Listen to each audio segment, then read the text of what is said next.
Hey guys, it's Shaylin, and I'm here today with another episode of Recent Reads. This is the series where I review the last 10 books that I read. There's really not much else to say about that. We can just jump into it. No preamble really needed. So the first book that I read was Spring by Allie Smith. This is the third book in her Seasons quartet, so basically these are pretty experimental, playful novels. Each one kind of imbues the feeling associated with a particular season and themes that are associated with that season, but they're all standalone stories. However, I do think that the best way to read them is in order. Of the three, I think this is probably my least favorite. My favorite would have to be Winter. If I was ranking them, I would go Winter, Autumn, Spring. But I enjoy them all on a pretty consistent level. There's a pretty distinct, unique charm to this series that you don't really find anywhere else. The thing I always enjoy the most about these books is just how playful the writing and the form is. Some sections will take on a more, I don't want to say standard narrative because nothing Allie Smith does is ever standard, but will take on a more traditional, again, not traditional, nothing she does is traditional, but there'll be more narrative, whereas other sections will be more experimental. And I wanted to just read one of them to kind of give a hint as to what the writing is like in this series, because it's really unlike anything else. So this is from page 7. That time again, is it? Shrugs. None of it touches me. It's nothing but water and dust. You're nothing but bone dust and water. Good. More useful to me in the end. I'm the child who's buried in leaves. The leaves rot down. Here I am. Or picture a crocus in snow. See the ring of the thaw around the crocus? That's the door open into the earth. I'm the green in the bulb and the moment of split in the seed, the unfurl of the petal, the dabber of ends of the branches of trees with the green as if green is a light. The plants that push up through the junk and the plastic, earlier or later they're coming regardless. The plants shift beneath you regardless. The people in sweatshops, the people out shopping, the people at desks in the light of their screens or scrolling their phones in surgery waiting rooms, the protesters shouting wherever, whatever the city or country, the light shifts. The flowers nod next to the corpse heap and next to the places you live and the places you drink yourself stupid or happy or sad and the places you pray to your gods and the big supermarkets and the people on motorways speeding past verges and scrubland like nothing is happening.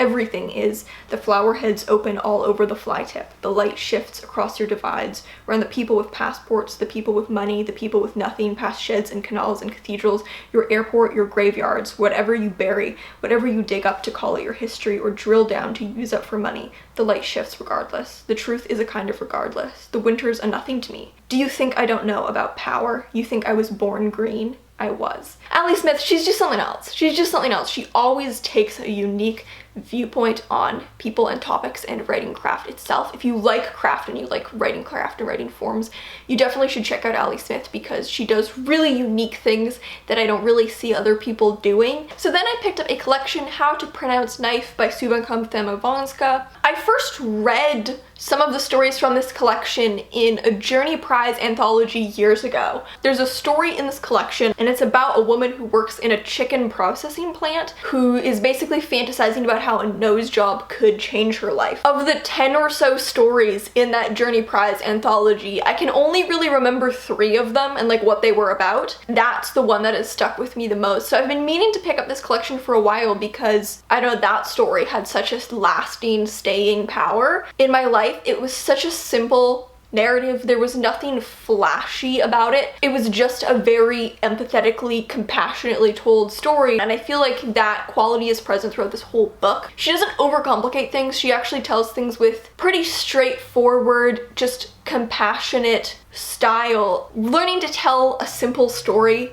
in a way that has like lasting power in a reader's life is one of the most difficult things to do as a writer, and she does it really well. All of the stories are pretty simple, but they're very subtle and they're very effective. I gave this a 4.25, which is very high for me for a collection. It's really rare that I rate collections higher than that because I find it hard to give a collection 5 stars because there are always some stories that I didn't enjoy as much. A decent number of the stories are told in a more zoomed out style where it's kind of just narrative summary. As personal preference, it's not my favorite structure. I do like a little bit more immediacy in a short story rather than it being 80% narrative summary. As someone who typically gravitates more towards stories that are very weird and strange, like I like weirdness in my short stories, I feel like in the short space, I like something really bizarre that will stand out to me. But these stories are the opposite of that. They're really subtle, they're very subdued. Even though that's not my usual style of story, I really enjoyed this collection. Then I read some poetry, When My Brother Was an Aztec by Natalie Diaz. I really enjoyed this collection.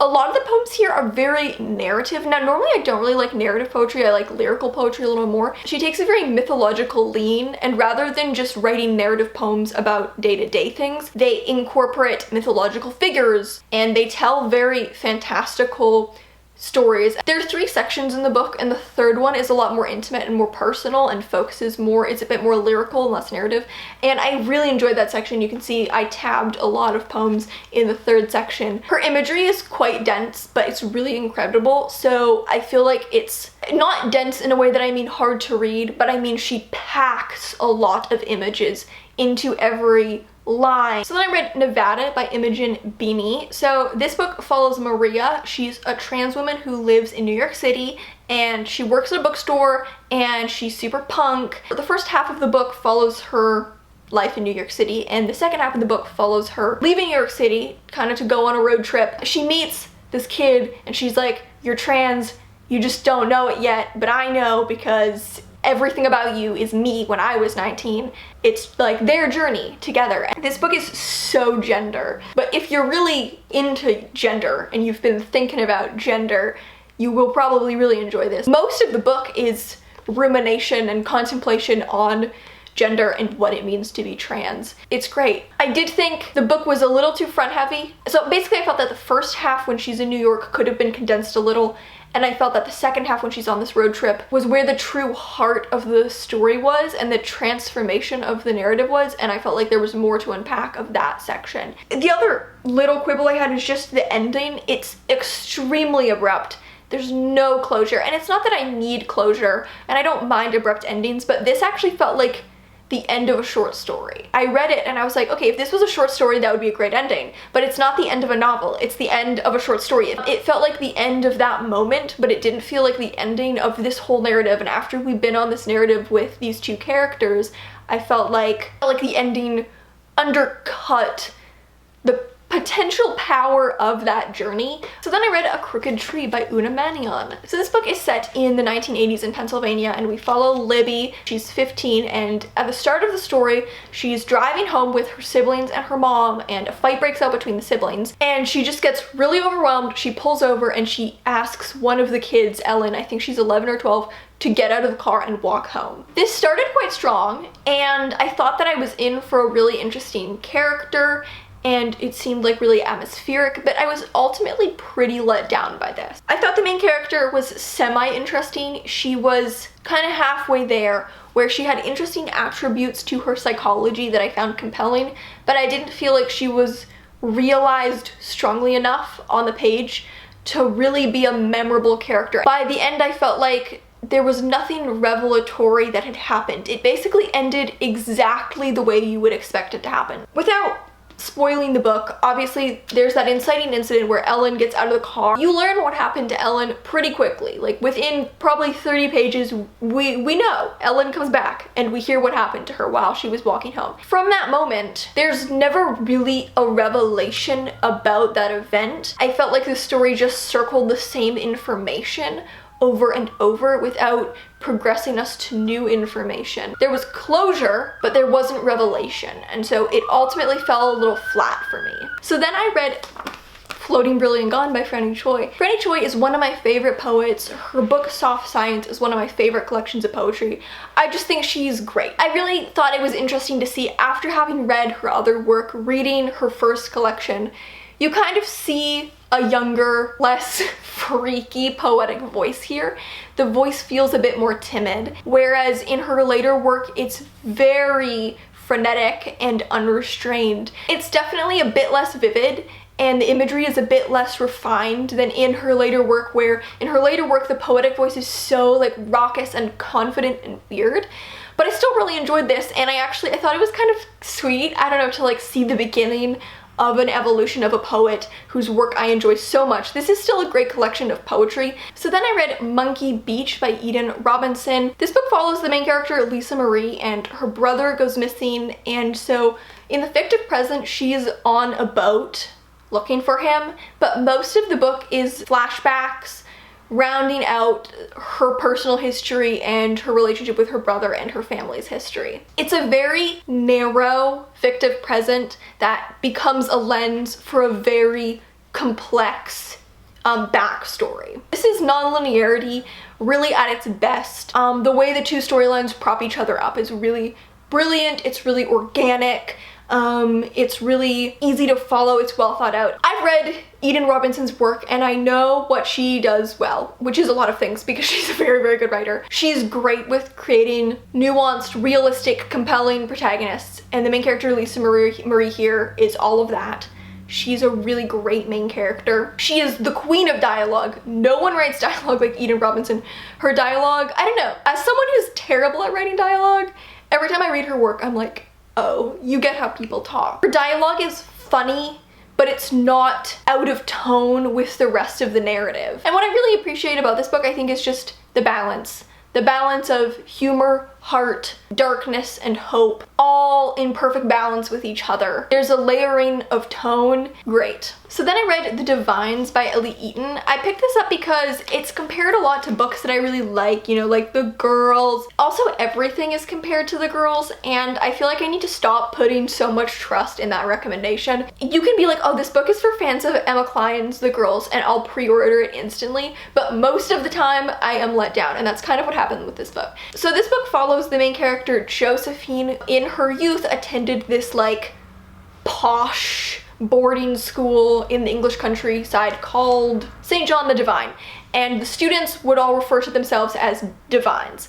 And there was kind of like a class clash between the divines and like the working class students who go to, I don't know, the public school in the town. The narrative is mostly set in the fictive past, but we also do have a narrative in the fictive present where Josephine is now an adult and she's starting to uncover all of these memories as she's processing everything that happened to her in her youth. Now, at the beginning of the story, where we're basically hinted at that one of the students dies, the whole narrative then works back up to that. I thought that that build up to what happens in the first scene was really underwhelming because what happens is exactly what you think is going to happen. I won't say in case anyone wants to read the book. I take similar issue with this book as I took with A Crooked Tree. It was a narrative that was promising tension and revelation and didn't provide any revelation. So there was tension with no revelation, which made the tension feel thin. Too much of the story was spent circling the same information. I thought that there was a pretty strong base, some strong writing, you know, like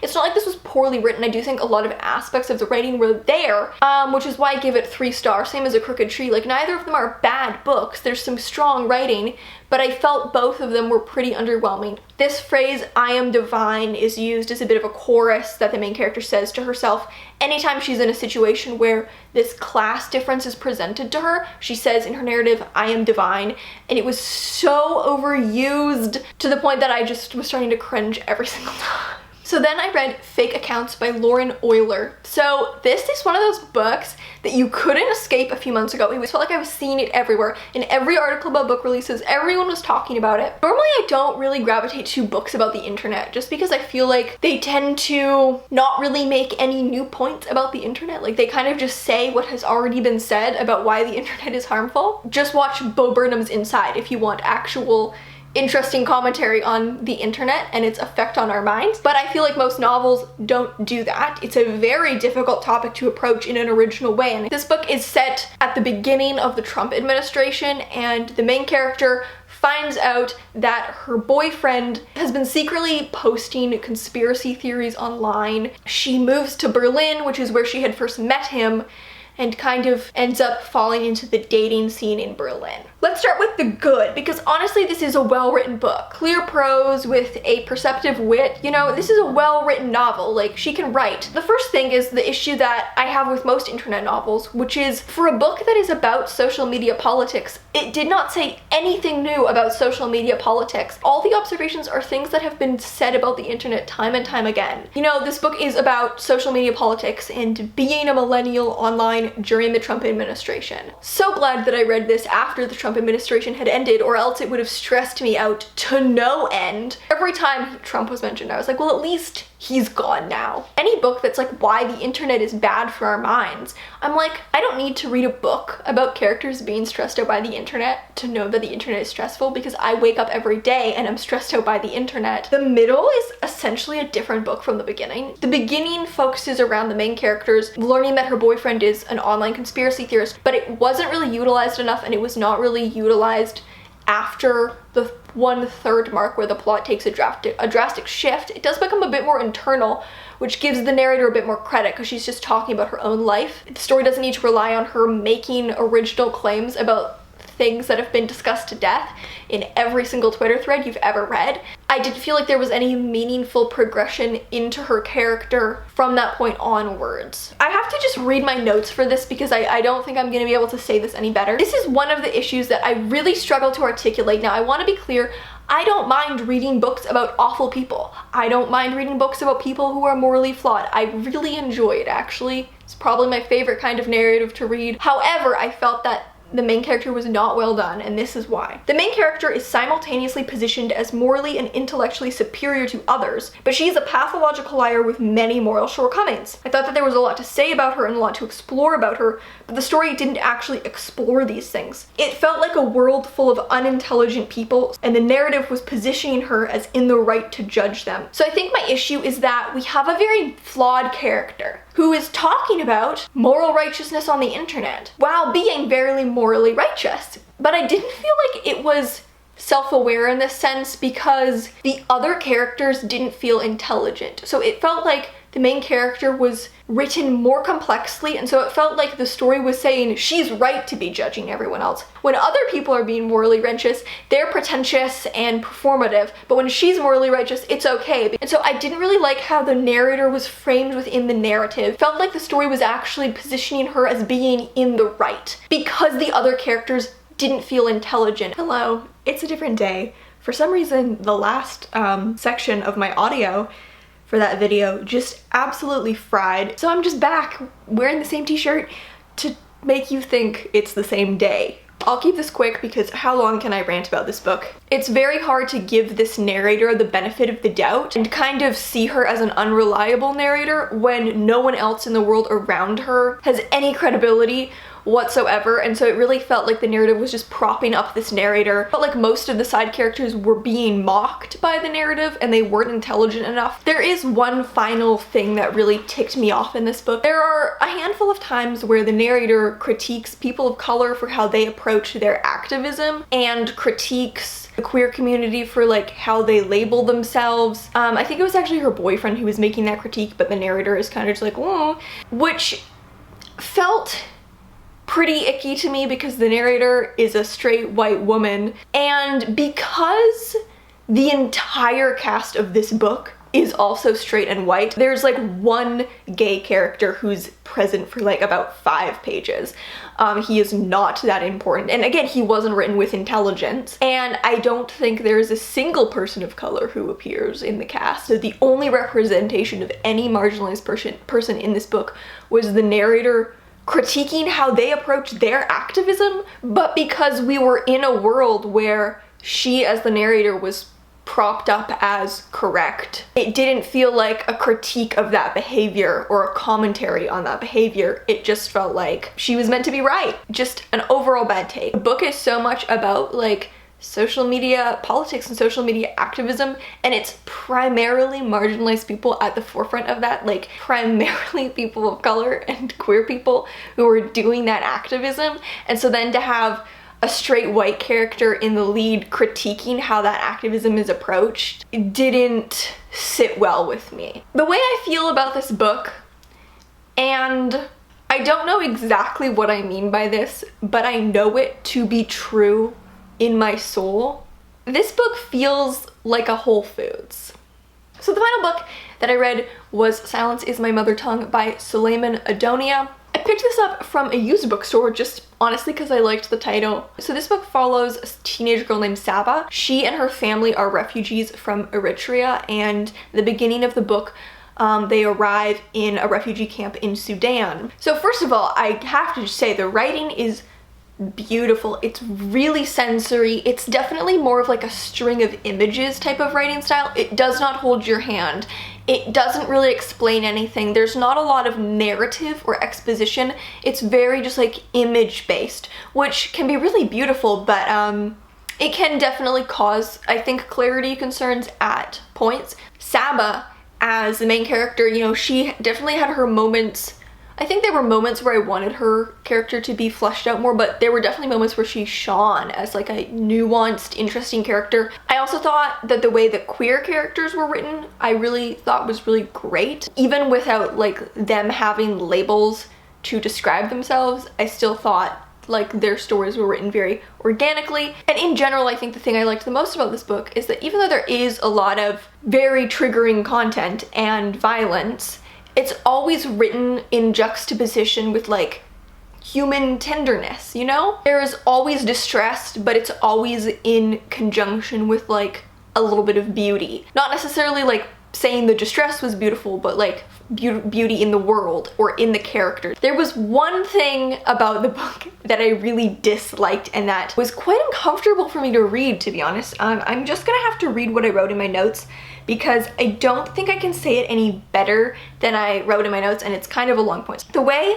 that Saba's sexuality was portrayed felt very voyeuristic, because it often felt like the only way we knew her, and it was from what felt like an external point of view. But the way these scenes were written felt very male-gazy, and I think had the opposite effect than intended. She was meant to be maintaining control over her sexuality when other people always wanted to exploit it, but this observatory, male-gazy perspective on these very intimate scenes made it feel like the narrative voice was just another perspective that was taking advantage of her. It's not that I think the story shouldn't have focused on her exploration of her sexuality, but I think the way it was written was antithetical to the purpose, which was meant to be empowering. At a certain point, I was pretty far into the book. I was like, why am I getting kind of a weird vibe from all these scenes? And then I was like, oh, it's because so many moments that I don't think need to be written in a sexual way are being written in a sexual way. And I remember there was a scene where the main character, Saba, she's going to go like have a bath or something, just like, you know,